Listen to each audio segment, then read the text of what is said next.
In this video, we're going to look at the centrifugal pump, and I'm going to explain to you how it works. So how is it that the centrifugal pump works? You can see from the design and the animation that the pump's construction is quite simple, and this pressure differential, that is the difference between the suction side of the pump and the discharge side of the pump, is what causes the liquid to flow. Now we're inside of the volute casing, and look, as we are thrown out of the impeller, we enter the volute casing and notice how much more space there is as we move towards the discharge pipe. Bernoulli's principle states that if we have a constant flow and we change the flow path area, then we get a corresponding change in pressure and velocity. Here is our impeller again, and we can see that the flow path area increases as the flow flows out radially away from the center of the impeller.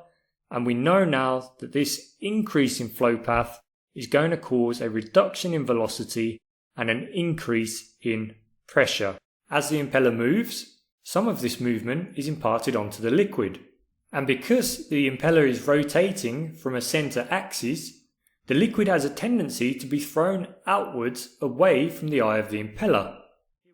We're now looking at a centrifugal semi-open type impeller.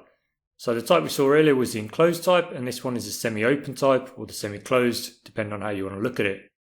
As you can see, it is rotating in a clockwise direction. I'll give it a little spin.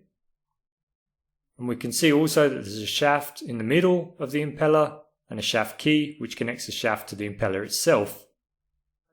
So here we are. This is our Bernoulli principle simulator.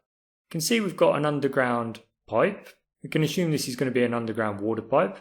I'm going to turn the dots off, but you can see that the flow is from left to right. And if we take our speed gauge, we can put a speed gauge on the pipe, another speed gauge here, and we can see, in fact I'll raise these up just ever so slightly, we can see that at these 2 points the flow is constant,